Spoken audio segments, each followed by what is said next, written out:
দেশের দক্ষিণ পূর্ব বঙ্গোপসাগর এলাকায় একটি সুস্পষ্ট লঘুচাপ অবস্থান করছে বলে এক বিজ্ঞপ্তিতে জানিয়েছে আবহাওয়া অধিদপ্তর। লঘুচাপটি আরো ঘনীভূত হতে পারে বলে জানানো হয়েছে। এটি হলে বৃষ্টি হওয়ার সম্ভাবনা রয়েছে দেশের সব জেলায়। অধিদপ্তর জানিয়েছে, লঘুচাপের পর সারা দেশেই আরো জাঁকিয়ে বসবে শীত। গেল 23 নভেম্বরও একটি লঘুচাপ তৈরি হয় বঙ্গোপসাগরে।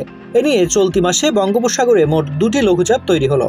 যদিও নভেম্বর মাসের দীর্ঘমেয়াদী পূর্বাভাসে বলা হয়েছে double million offer, Walton fridge কিনে পেতে পারেন 20 লক্ষ টাকা, রয়েছে কোটি কোটি টাকার নিশ্চিত উপহার। এ মাসে বঙ্গোপসাগরে 1 থেকে 3টি লঘুচাপ তৈরি হতে পারে। এর মধ্যে একটি নিম্নচাপ ও ঘূর্ণিঝড়ে পরিণত হওয়ার সম্ভাবনা রয়েছে। নিম্নচাপটি বাংলাদেশের উপর দিয়ে প্রবাহিত হলে 28 নভেম্বর বৃহস্পতিবার থেকে দেশের প্রায় সব জেলাতেই বৃষ্টি হবে বলে জানিয়েছে আবহাওয়া অধিদপ্তর। সেই বৃষ্টি চলবে টানা 1 ডিসেম্বর পর্যন্ত। বৃষ্টি হওয়ার পাশাপাশি দেশের সব জেলাতেই কমতে পারে তাপমাত্রা। এমনটি হলে সারা দেশে শীত যে আরও জাঁকিয়ে বসবে তাতে কোনো সন্দেহ নেই। তবে শেষ পর্যন্ত নিম্নচাপটি উত্তর ভারত ও শ্রীলঙ্কার দিকেও চলে যাওয়ার সম্ভাবনা রয়েছে, আর তাতে দেশে শীতের দেখা মিলবে আরও কয়েকটা দিন পরে। বর্তমানে নিম্নচাপটি কেন্দ্রের 40 কিলোমিটারের মধ্যে অবস্থান করছে।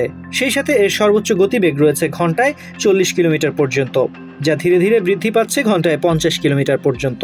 এই অবস্থায় চট্টগ্রাম, কক্সবাজার, মংলা ও পায়রা সমুদ্র বন্দরসমূহকে 1 নম্বর দূরবর্তী সতর্ক সংকেত দেখাতে বলা হয়েছে। উত্তর বঙ্গোপসাগর ও গভীর সাগরে অবস্থানরত সকল মাছ ধরার নৌকা ও ট্রলারকে পরবর্তী নির্দেশ না দেওয়া পর্যন্ত উপকূলের কাছাকাছি থেকে সাবধানে চলাচল করতে বলা হয়েছে। তানজির রহমান, বাংলাদেশ প্রতিদিন।